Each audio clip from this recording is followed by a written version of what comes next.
সোমেশের আজকের ক্লাসে আপনাদের স্বাগতম। আজকে আমরা ত্রিপুরা জিকের আরেকটা ক্লাস নিয়ে আসলাম, যেখানে আমরা ত্রিপুরা জিকের একটা পার্ট হচ্ছে রেইনফল বা বৃষ্টিপাত, সেটার উপরে আমরা কথা বলবো। আখাউড়াস্থিত আমাদের যে কোচিং সেন্টার আছে, সেখানে অফলাইন অনলাইন সব ধরনের ক্লাসেস চলছে। TPSC, SSC, TET, TCS, TPS, Tripura police বা এই ধরনের বিভিন্ন ধরনের এক্সামিনেশনের জন্য ক্লাস চলে। আপনারা প্লিজ নোটস দেখুন, ক্লাসেস দেখুন অ্যান্ড ডিসাইড করুন। চলুন ক্লাস শুরু করি। প্রথমে যদি আমরা কথা বলি, জেনারেলি ত্রিপুরাতে কি হয়, যে রেইনফলটা সেটা কিন্তু টাইম টু টাইম চেঞ্জ হয়, লোকেশন টু লোকেশন চেঞ্জ হয়, এই জিনিসটা আছে। তো কারণ সব জায়গাতে সম পরিমাণে হয় না, আর সব টাইমে সেমভাবে হয় না, এই জিনিসটা মনে রাখতে হবে। আর বেসিক্যালি ত্রিপুরার যদি আমরা রেইনফল রেঞ্জটা বলি, যে ইয়ারলি কিন্তু ইয়ারলি বৃষ্টিপাতের যদি যে পরিমাণটা, সেটা যদি আমরা জেনারেলি বলি, সেটা 1922 মিলিমিটার থেকে সেটা হচ্ছে 2855 mm। ওকে, কিন্তু অ্যাভারেজ যদি কেউ জিজ্ঞেস করে, সেটা হচ্ছে 2200 mm। ওকে, এবার এখানে আরেকটা জিনিস হচ্ছে যে আমরা সাধারণত এই যে বৃষ্টিটা, সেটা কিন্তু সাউথ ওয়েস্ট থেকে নর্থ ইস্টের দিকে কমতে থাকে, বাড়তে থাকে। তো তার মানে হচ্ছে সাউথ মোস্ট যে এরিয়াগুলো আছে, সেগুলোতে যতটুকু বৃষ্টিপাত হয়, সেই হিসাবে কিন্তু নর্থ ইস্ট যে এরিয়াটা আছে, সেখানে কিন্তু বৃষ্টিপাত অনেকটা বেশি হয়। ওকে, তো আমরা যদি এবার ম্যাক্সিমাম রেইনফলের কথা বলি, তো সেটা কিন্তু অ্যারাউন্ড ধর্মনগর, ওই যে নর্থ ইস্টার্ন পার্ট একটু আগে যে কথা বলেছি, সেই হিসাবে ওই এরিয়াতে হয়। আর সবচেয়ে বেশি বৃষ্টির টাইম যেটা হয়, সেটা এপ্রিল, জুন, জুলাই এই টাইমে হয়। ওকে, এই জিনিসটা আপনাদের মনে রাখতে হবে। আর এই টাইমে খারিফ সিজন বলা হয়, এই টাইমে মেজর এগ্রিকালচার যেটা হয়, সেটা কিন্তু ত্রিপুরাতে হয়ে থাকে এই টাইমটাতে। ওকে, আর হচ্ছে এই যে সিজনাল যে চেঞ্জটা হয়, সেটা কিন্তু আমাদের বাতাসের যে ডাইরেকশন চেঞ্জ হয়, সেই হিসাবেই কিন্তু আমাদের এখানে বৃষ্টিপাত হয়। ওকে, এই জিনিসটা আপনাদের মাথায় রাখতে হবে। চলুন আরেকটু এবার ডিটেলসে যাই। একটা হচ্ছে যে প্রি মনসুন, আমরা কি বলি, প্রি মনসুন বলি, মনসুন বলি, পোস্ট মনসুন বলি, ঠিক না? প্রি মনসুন হচ্ছে একদম প্রপার বৃষ্টিপাত শুরু হওয়ার ঠিক আগের মুহূর্তটা।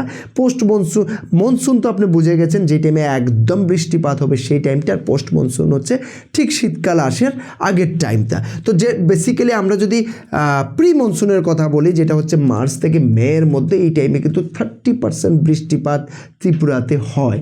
ওকে, 30% বৃষ্টিপাত ওই টাইমে হয়ে যায়। ওকে, তার মানে পুরো বছরের হিসাবে কথাটা বলা হচ্ছে কিন্তু। আচ্ছা, নেক্সট যদি আমরা যেটা সাউথ ওয়েস্ট মনসুনের জন্য জুন মাসে, ফার্স্ট উইক অফ জুন মাসে আমাদের হেভি বৃষ্টিপাত শুরু হয়। তো তাহলে সেটা হচ্ছে জুন থেকে সেপ্টেম্বর পর্যন্ত রিয়েলি আমাদের মনসুন চলে, ঠিক আছে? আর সেই টাইমে কী হয়, আমাদের বাতাস সাধারণত নর্দার্লি ডাইরেকশানে চলে, বা নর্থ থেকে ওয়েস্টের দিকে চলে, ঠিক আছে? মানে নর্থের দিকে এইভাবে ওয়েস্টের দিকে হয়ে চলে, ঠিক আছে? সেই বাতাসটাই সাউথ ডাইরেকশানে যখন আসা শুরু হয়, তাতে কি হয়, হিউমিড জলীয় বাষ্পপূর্ণ বাতাস কোত্থেকে আসে, বে অফ বেঙ্গল থেকে, বিভিন্ন দিক থেকে। এসবে দেখুন, যখন আপনাদের বাতাসের কথা বলা হয়, কোন দিক থেকে আসছে, কী ব্যাপার, এগুলোতে কিন্তু অনেক কিছু ব্যাপার থাকে। পাহাড় পর্বতের উপরে ডিপেন্ড করে কিন্তু সেটা ধাক্কা খেয়ে জিনিসটা আসে, এই জিনিসটা আপনাদের মাথায় রাখতে হবে। ওকে,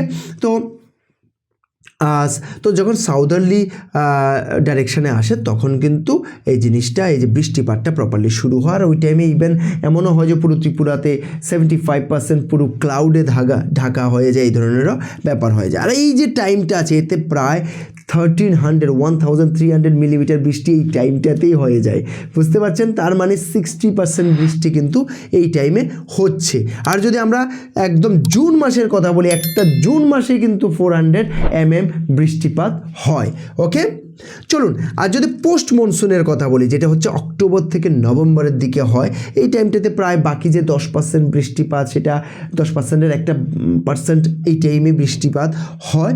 আর এই টাইমে ধীরে ধীরে রেইনফল কম হতে থাকে, টেম্পারেচারও ডিক্রিজ হতে থাকে। আর যদি অক্টোবরের দিকে বলি, সবচেয়ে কম টেম্পারেচার প্রায় 22 ডিগ্রির মতো পড়ে, সবচেয়ে বেশি টেম্পারেচার প্রায় 31 ডিগ্রির মতো পড়ে। আর যদি আমরা ডিসেম্বরের কথা বলি, তাহলে সবচেয়ে কম টেম্পারেচার 11 ডিগ্রির মতো পড়ে, আর সবচেয়ে বেশি টেম্পারেচার 26 ডিগ্রির মতো পড়ে। আশা করছি আপনারা এই ক্লাসে যথেষ্ট ইনফরমেশান পেয়েছেন যেগুলো আপনাদের বিভিন্ন ধরনের পরীক্ষাতে কাজে আসবে, আর এটাই আমার একান্ত কাম্য যে পরীক্ষাতে যাতে আপনাদের কাজে আসে। ওকে, অফলাইন হোক অনলাইন হোক সব ধরনের কোচিংয়ের ব্যবস্থা কিন্তু আমাদের সেন্টারে আছে, আপনারা যোগাযোগ করতে পারেন। আর যদি সাবস্ক্রাইব না করে থাকেন অবশ্যই সাবস্ক্রাইব করে নিন, বন্ধুদের বলুন, বেল আইকন টিপে দিন, কমেন্ট করুন, শেয়ার করুন, আর ডেসক্রিপশানে আমাদের হোয়াটসঅ্যাপ গ্রুপের লিঙ্ক আছে, সেখান থেকে আপনারা জয়েন করে নিতে পারেন হোয়াটসঅ্যাপ গ্রুপে। এইভাবে আরও ক্লাস পেতে আপনারা প্লিজ মোটিভেট করতে একদম ভুলবেন না। Thank you very much.